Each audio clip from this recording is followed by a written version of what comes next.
Is it possible you could be driving in your car and then suddenly compelled to turn down a road you've never seen before? You have the sensation that something is pulling you, drawing you to a clearing where a strange aircraft hovers near the ground.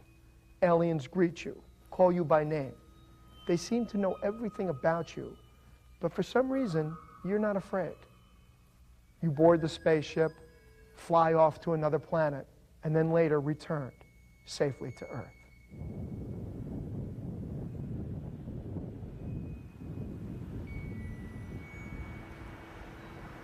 Good evening and welcome to From Beyond. I'm Joey Travolta. Stories of alien contact seem unbelievable, and the contactees are usually passed off as cons or crazy. But should they be dismissed so easily? Tonight we'll take a closer look. My present position of thinking, line of thinking, is that we've been visited by extraterrestrial entities for a long time, maybe as long as our history, and maybe even as long as humanity has been on this planet. And maybe we were brought here by them. It's a long, ongoing, extended phenomenon. It's not an event that happened recently. We only have the modern wave of it being reported at the present time. I'm absolutely convinced, like almost all scientists are, that there's life in the universe, teeming with intelligent life. And I believe that it can get here, and it could happen any day, and it doesn't have to even be what we've been experiencing here. For example, Jacques Vallée says UFOs are real, they are not alien spacecraft. Okay, that's what those are the two fundamentals, I think, of his position. They're real, they're not alien spacecraft. Let's say he's right, but maybe tomorrow the alien spacecraft will be here. And I think it's inevitable, in fact. That's, I guess, my fundamental point here. It is inevitable that we will contact alien life someday. The only question is, when will it openly occur? Maybe it's already, of course, occurred secretly, but when will it openly occur? There are really two kinds of contactee subcultures, in a sense. There was the one that began in Southern California in the 1950s and went on until it petered out sometime in the 60s, was composed in great part of people who claimed actual physical contact with extraterrestrials.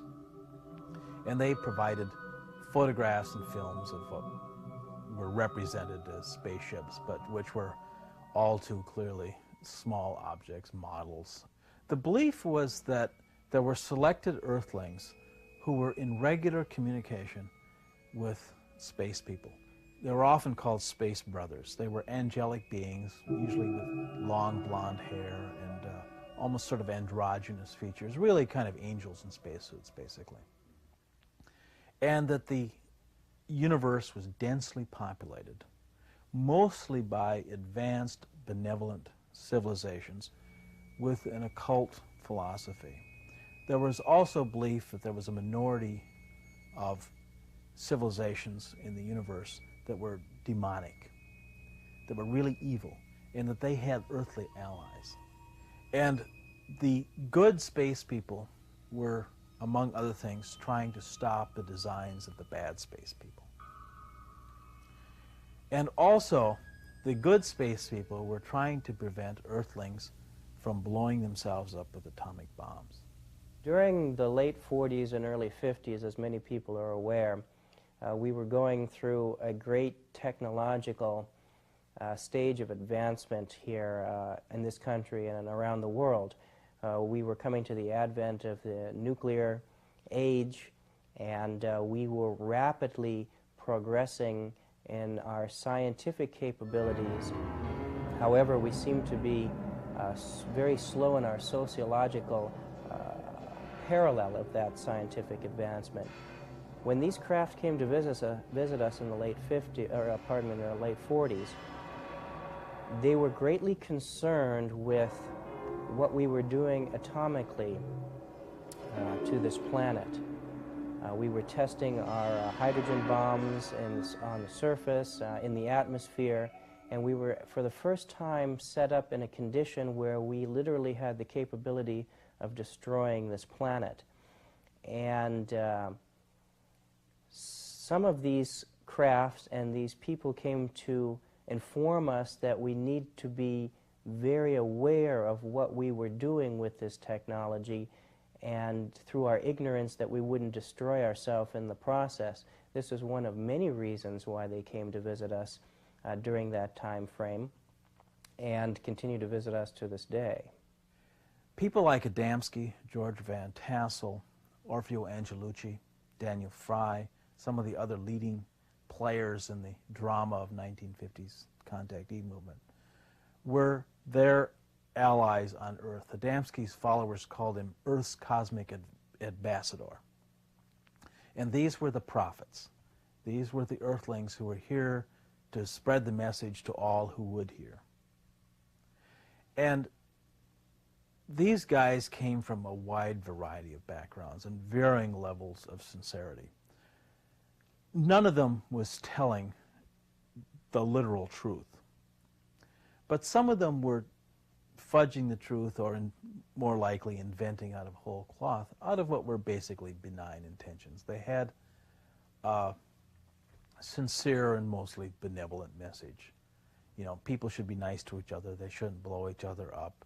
You know, these things that you know, all human beings are brothers and sisters. I mean, things that, you know, you're not going to disagree with, and that would be good if everybody believed and acted on. But at the same time, there were other guys who were just sort of veteran swindlers, con artists, sociopaths, people who just saw it as a new way to hustle something. Only as the 70s turned into the 80s and the 90s have we now all become convinced, or most of us, that UFOs are real extraterrestrial spacecraft. And so, but you know, why has that occurred? That's an interesting question. I mean, I think it should be investigated. I think you can speculate along many lines. One is that just the fact there were UFO sightings just kept occurring. I mean, just reinforced this thing in the public's mind. Oh, yeah, UFOs might be real, might be extraterrestrial spacecraft. The space program is a second factor, obviously. Got us all interested in space. The third is that astronomy has become more of an interesting discipline, with satellites and you know, space telescopes and all those kind of, and radio telescopes, searching for extraterrestrial life with Carl Sagan. So that's a whole other area. Fourth area, movies, science fiction, of course. You know, the 1950s thing starting it. Because before that, science fiction was pulp novels, amazing stories, and it was a small segment, I think, of the population. But then in the 50s, it burgeoned. So I think all those things enter into it, and I think that the reason the public believes, the fundamental reason, is that it's reasonable to believe.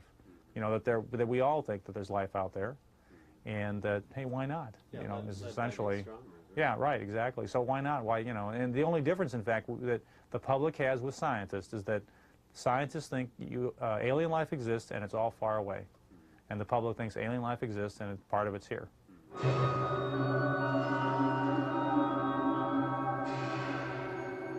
George Adamski, founder of the contact movement, enlightened messenger, con artist, respected researcher, liar. He's been called all of these things.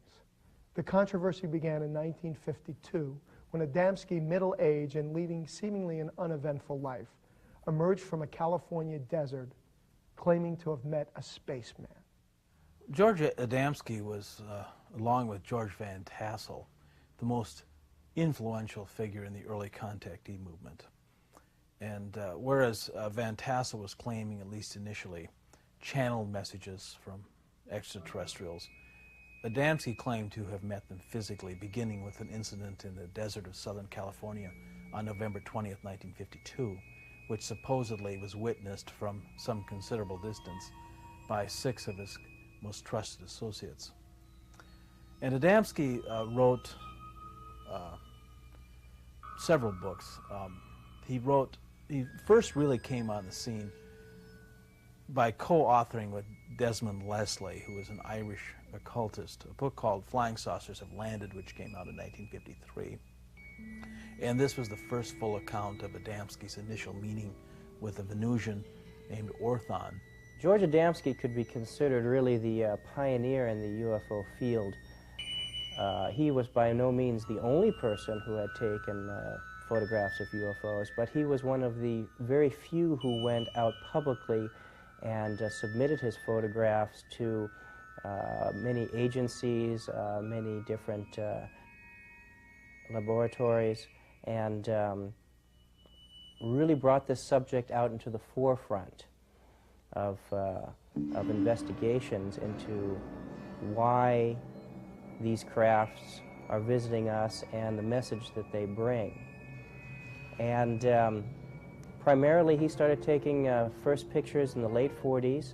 He had a number of contacts in the middle 1950s in front of witnesses in which this craft landed in the desert, and the occupants, human beings, came out and they communicated for minutes, and then they flew back off into their craft into space. And this repeated itself many times during the 50s and early 60s.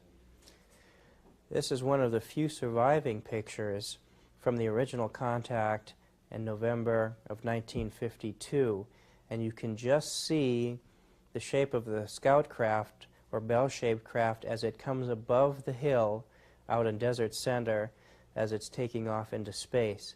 This was after Mr. Adamski had face-to-face contact with the human being who had come out as the pilot of this craft. The photographs were created. In fact, at one point, somebody who was close to Adamski, a guy named Gerald Baker, actually saw the model. Baker was a young guy who was close to Adamski in 52 and 53 and personally witnessed many of the things that went on, and later, spilled the beans to a skeptical ufologist, James Mosley.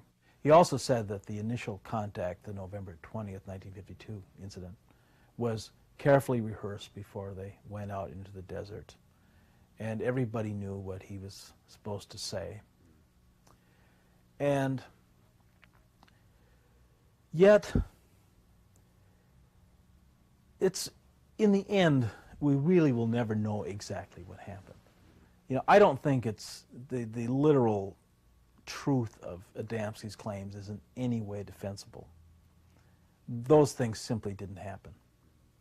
But something happened.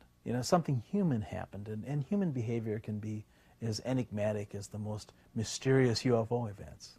And I think that in Adamski we're dealing with a human mystery. It's not only the mystery of Adamski's real motivation, but also the mystery of what happens to you when you enter some kind of milieu in which miraculous things are claimed and maybe even experienced on some level.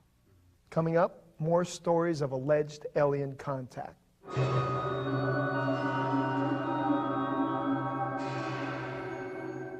In 1977, William Herman had several opportunities to photograph strange craft that trailed airplanes and flew in erratic patterns over Charleston, South Carolina.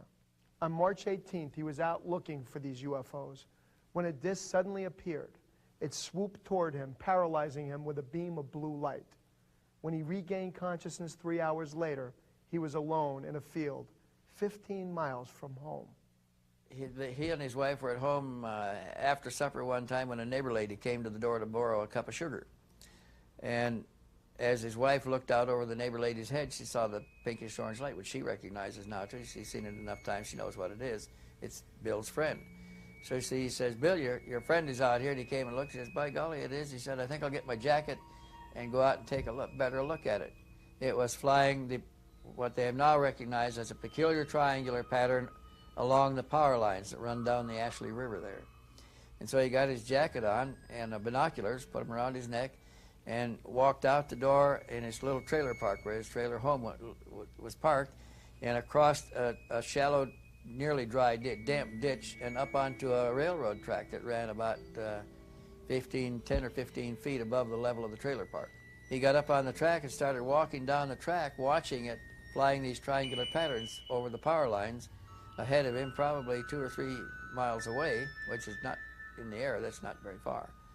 And he had his binoculars out looking at the object when it dropped out of the binoculars. It dropped like a stone. And he lowered the binoculars to see where it crashed, and he saw it just over the water of the Ashley River at water level, and he thought, oh my God, it's crashed right into the river. When at that point it approached and filled the sky like that. And it came so fast and so big and so close, he shied back like that and caught his foot on the rail of the railroad track and began to fall.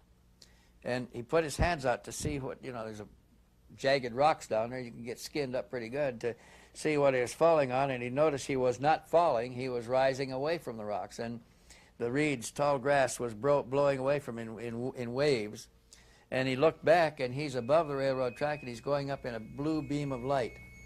I was about like this, just looking at it, and then I just fell backward like this. Yeah, And at this point, I stopped falling. Oh. That's what I couldn't understand, because Here? like this, and then the light was all the way around me, and I went to push my hand through, and I couldn't. You Was know, it I here? couldn't move. Uh-huh. Yeah, right at this spot. By this spot. Because the object filled the area from that bush to that bush. It just filled the area. The light came from the, looked like it came from the edge. Didn't come, at first I thought it came from the bottom. But after the hypnosis and after the recall, I realized that it didn't come so much from the bottom as it did from the edge of the object. I see. You know, the rim, Yeah. around the rim. He said that the light felt like a low voltage electrical current, just like that, a cyclic tugging up the beam of light until, and he looked up, and it looked like it went into a cloud. The beam was so coherent, he put his arm out, and the arm went out of the beam, and he could pull it back in. It's in the beam again, but it didn't touch anything going through. And he rose up, and when he got to the end of the cloud, he passed out and woke up on an examining table. And that's the time in between. He didn't remember anything. Of course, when he first came back, he didn't remember a whole lot of that either. That took time to develop the details by stressing his memory to get it. First thing I remember looking at was this bar of lights flashing slowly above my head. Now this is what the bar of lights look like. Laying on a table, and your head is up here, Yeah. and you're looking up. You see blue, green, red, blue, green. Green, blue, red, green, blue. You know, back and forth. Flash, flash, flash, flash, flash, flash, flash, flash, flash, flash. And it was doing this. And the slower this went, the more conscious I became. The more able to wake up and look around me. What I saw when I woke up,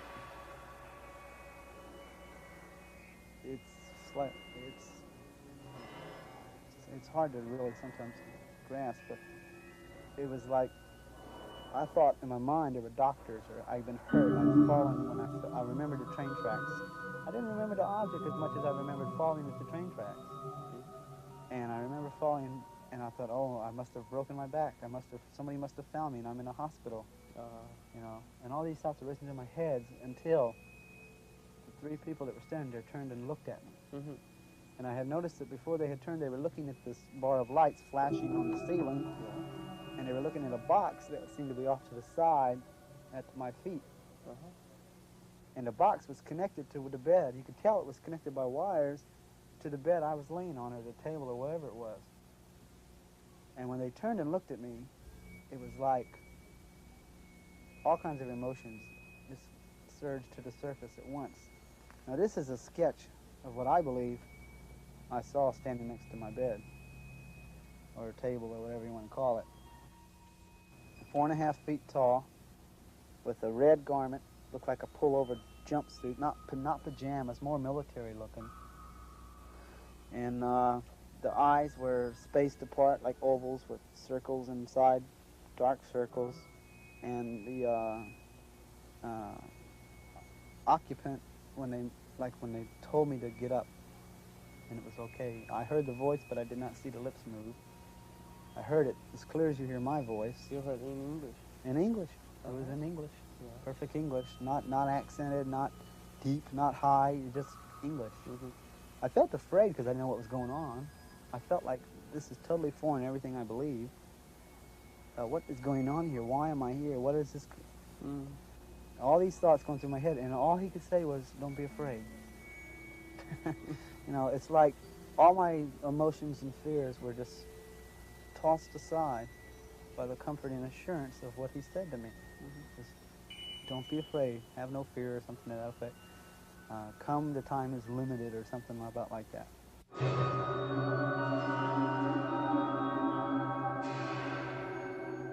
Now more stories of alleged alien contact. The object itself is like a round pancake shape with a dome on top and a dome on the bottom. Right. But it looked sealed in metal.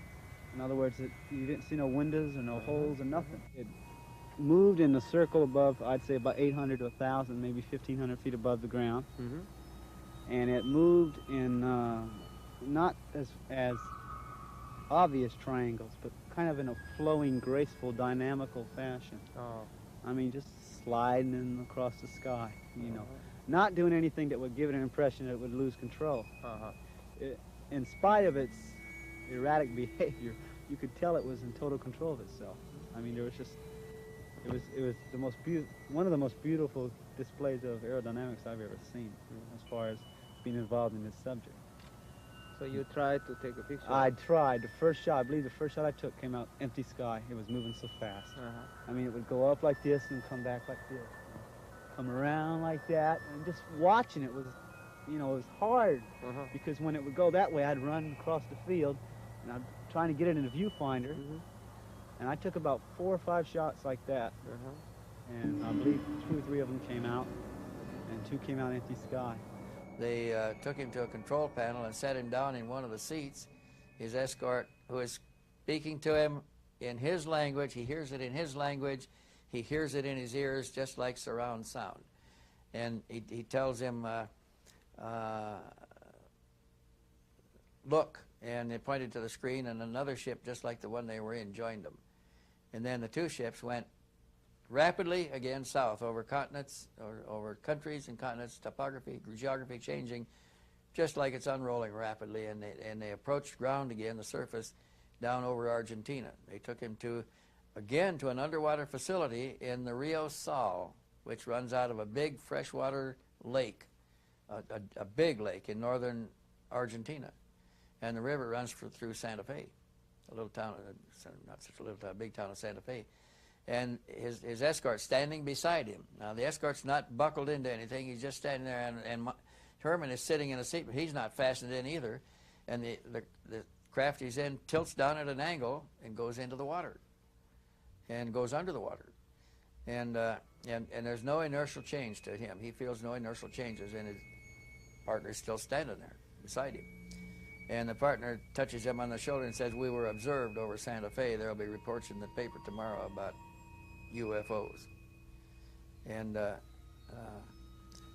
they went to the underwater facility, and they're being explained to him that they installed this facility to carry out certain hydrodynamic tests in our water, because our water was different from their water.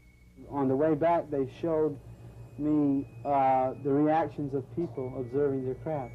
And he said, "Walk over here." And I walked up to the, looked like a cross between an open window and a television set.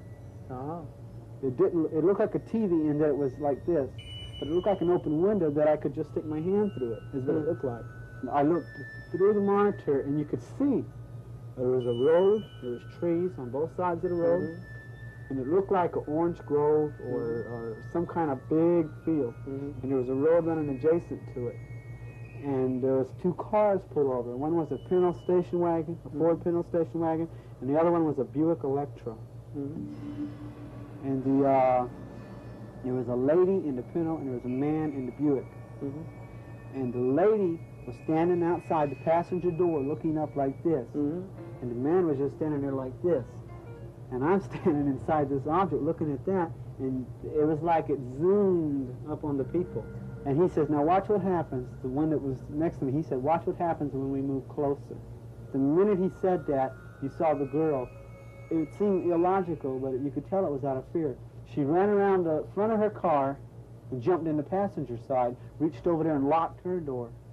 The man standing up, he just calmly, looked like he was trying to keep his cool, just sat down and got in the car and locked the door. Now, he says, "Now watch her. She's going to hold the lockdown." And the only indication of any hostility was what he said next when he says, "A foolish gesture if we wish to direct observe."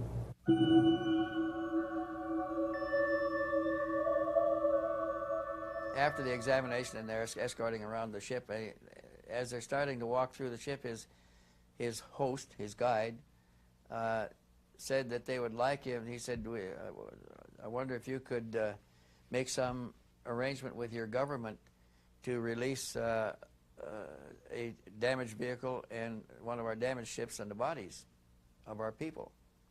And he said, "Oh, I don't have any connections like that. There's nothing I could do for you there. I don't know anybody. I don't have any. I'm a nobody. There's no way I can help you. He said, why don't you do it yourself? And the alien said, we have tried. They said, we sent an emissary to try to negotiate a release. They tried to capture the emissary. He successfully escaped, got in his ship, and took off. They tried to shoot the ship down. He said, they're too hostile. We can't deal with them. We're looking for another way. And he said, well, how did they crash anyway? And they told him that they were lost in the western part of your land, they said in quotes, and that the first one they lost was a big surprise to them. And then they noticed that there was a beam, an energy beam, being transmitted in the area there, and they thought that it was a new weapon that we had used against them. And when they lost the second one, they became very concerned because they think we're shooting them down, and they had even gone to the trouble of contacting other associated space traveling intelligences to consult with them on the nature retaliation should take for our hostile actions. And while they were doing this, they noticed that the beam continued to operate, that the weapon continued to fire and was running in a circle for, when it was running. And it wasn't aimed at anybody, and they decided that it was not a weapon, it wasn't what they thought it was. They calculated, though, that the ships went out of control when that beam locked on the ship, on the craft, and stayed on for 90 seconds or more. The computer control system would burn out and it'd go into automatic emergency landing mode. And they didn't have any control of it at all. And they devised a form of shielding, and changed their flight pattern to this sharp angular change in direction that Herman was reporting, so that the radar could not lock on and stay on for 90 seconds or more. It couldn't stay on for more than 2 or 3 seconds. And they didn't lose any more ships after that.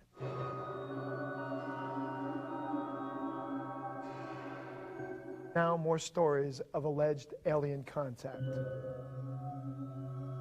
Paul told me on my first visit, and that was what I started with, how did this all begin? And he said that he worked for a power company in California, south of Los Angeles someplace, and that he was checking power lines, and his route was south of Los Angeles along the coast. And he said that he sat down on a beach, a rocky beach, one time. It was a cove, to eat a sandwich, and a man walked up to him, came around the big rock and walked up to him on the beach. He was a tall man. He was about 6.5 to 7 feet tall. He was quite a bit taller than Paul. And he introduced himself, gave him a name, which I don't remember. And Paul, he asked him where he's from, and he says, not from around here. He said, I come from elsewhere. He said, if you will step this way with me, I'll show you my vehicle.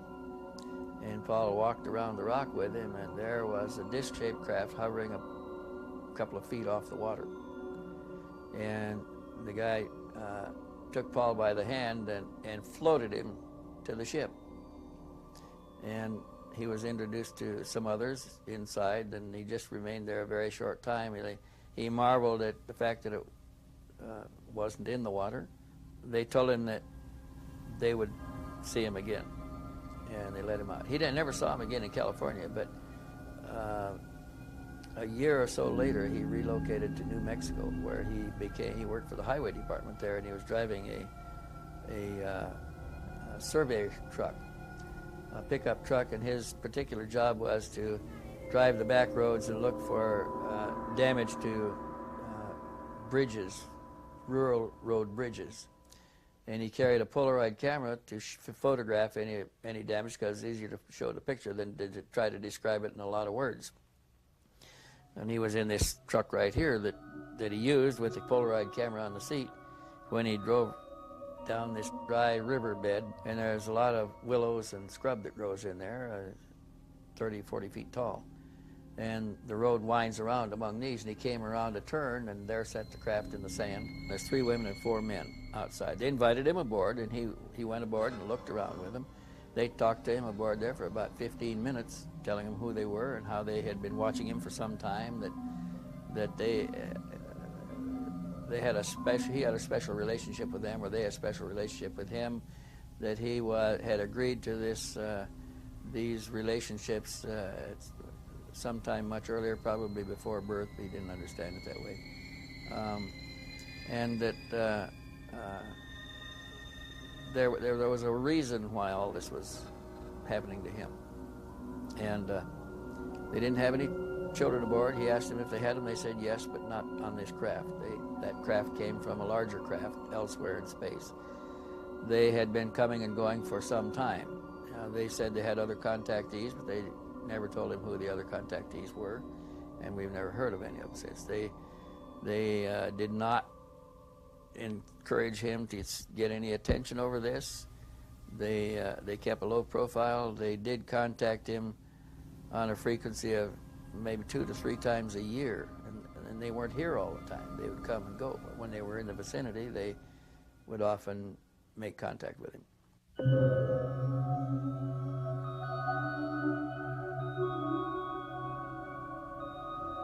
My hypothesis is that these people who are driving these UFOs, or at least the people who designed them, have a technology that's more advanced than ours. I mean, I think that's obvious, that they're more advanced than our technology. Their technology is so advanced that they have figured out a way to artificially warp space-time the way a black hole does, only without all the gravitational effects that rip things apart into their constituent atoms, so that they can actually manipulate. They have some sort of a generator in here so that they can actually produce this field around their craft like a little bubble, a little private universe that they carry around with them, so that they can actually step out of normal space-time into their own private universe and then step back into it at other coordinates. So if that's possible, then they can not only come from all these distant places, but they can also come from parallel universes that coexist with ours and we're not able to see because they're on a different vibrational level or whatever. They can even come, probably, from our own past or our own future. Because as the quantum physicists are telling us now, the past, present, and future are not separate. Our idea of the stream of time is only an artifact of our consciousness. It is our consciousness that's traveling. It isn't that things are happening cause and effect in a linear fashion. It is our consciousness that's doing that. So the past and future actually exist simultaneously with us, and if you're able to warp space-time, you can travel to and from them. Time is not linear. In fact, it doesn't exist. It's just a concept that we use to describe aspects of space-time, and it's an artifact of our consciousness. So this warping of space-time, I think, can explain a great many things about the UFOs. One day in 1975, suddenly and without explanation, a one-armed Swiss farmer named Edward Billy Meyer jumped on his moped and disappeared into the woods outside his village. He returned saying that he had met extraterrestrials and had pictures to prove it. The photographs showed spaceships hovering in the air, and Meyer was to take hundreds more photos during his alleged meetings with ETs over the next 5 years. Were the photographs fake, part of an elaborate hoax, or was Billy Meyer really in contact with visitors from beyond?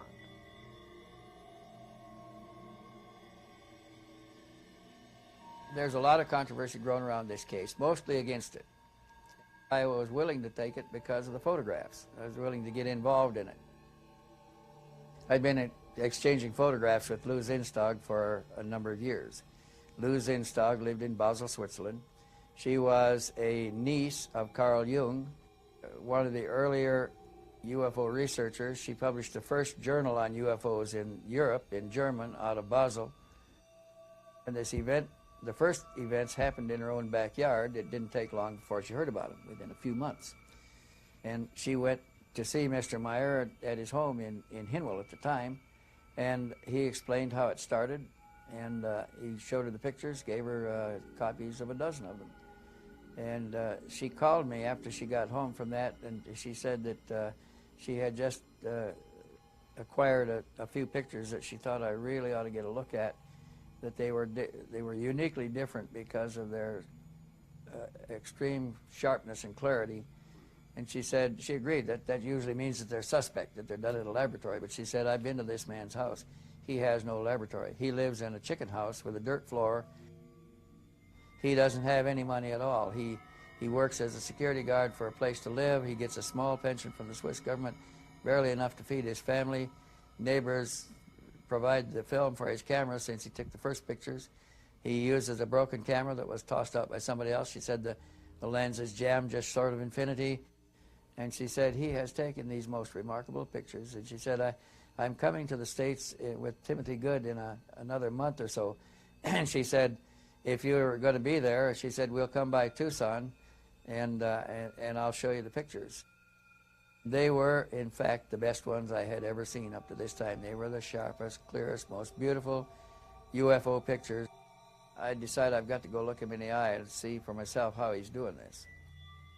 It all started with him when he had been to a metaphysical discussion group where they discussed the Rudive and Constantine experiments in spirit voices. Meyer decided to try this, and he took a tape recorder, which was also a cast-off of somebody else's, and he put a tape in it, put it in his bedroom, closed the doors and left it, wound it back and tried to listen to it. Couldn't hear anything. He did it a second time. Nothing happened. He decided to give it one more try, and then he believed that they were hoaxing the whole thing. So this time, when he wound it back, right at the beginning, when the tape started out, the tape said, Edward, take your camera and go outside. He turned the tape recorder off, picked up his camera, went out and stood outside with it. Nothing was happening. Looked over at his moped, standing on its kickstand there, and decided to get on it. He pushed it, got the motor going, rode down the road, and he rode for, half an hour, just making turns and following his nose, just idly waiting for something to happen. And he ended up in the Frecht Nature Preserve, south of Hinwil. It's a forest game preserve. He heard a humming, whining sound above him, and looking up, he saw a silvery disc-shaped object come out of a cloud and go back into another cloud. And the sound stopped. Then he heard it again, and it came out of the cloud again, and he saw it once more, and it went back in the clouds, and the noise stopped. Then he heard it a third time, and this time it came out and made a deliberate gliding circle, slow gliding circle down or around over the tops of the forest trees and right down to the meadow where he was standing, and landed in the meadow a few hundred feet from him. More of the incredible Billy Meier story when we return.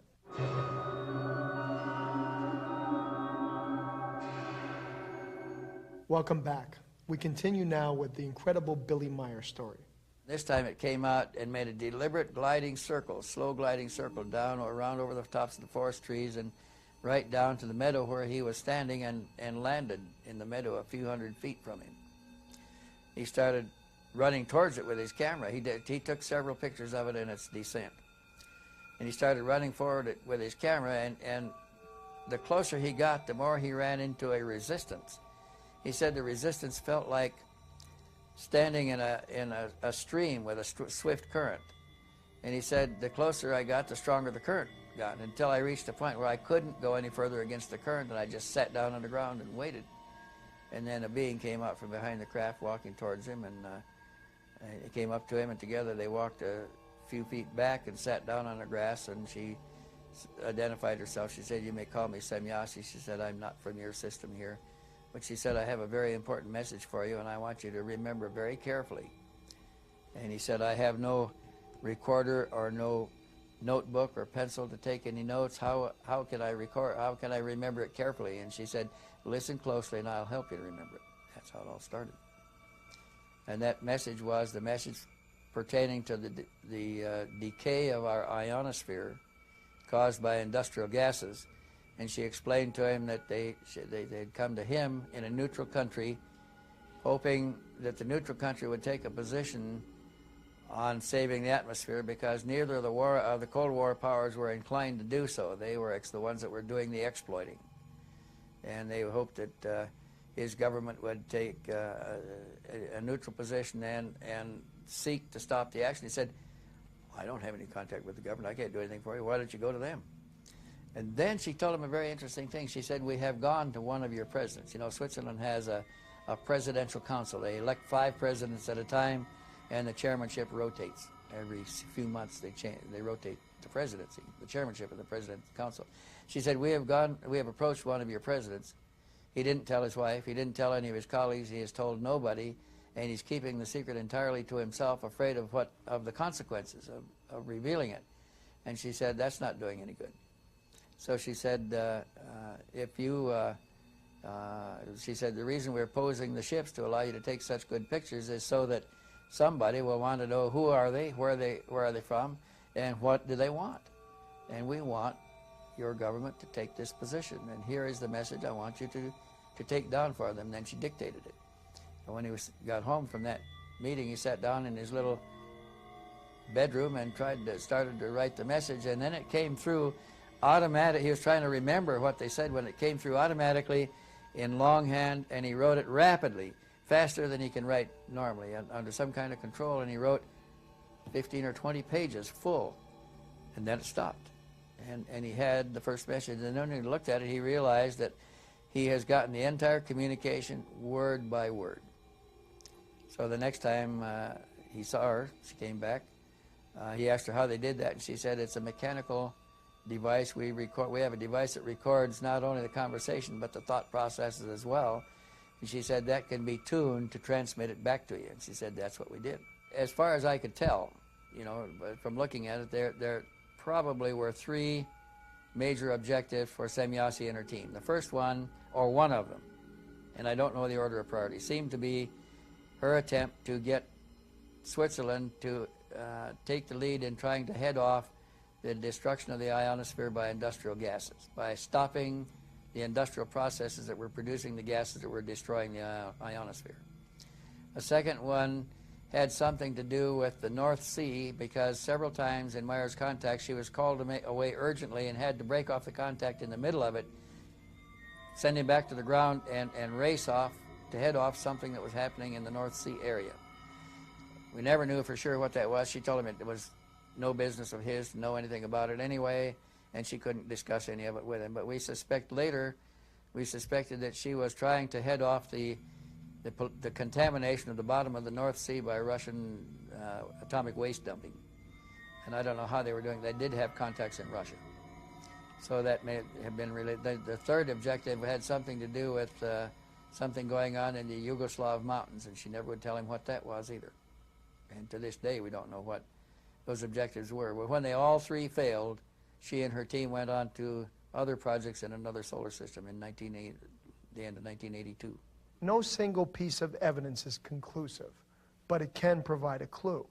The challenge is to keep an open mind.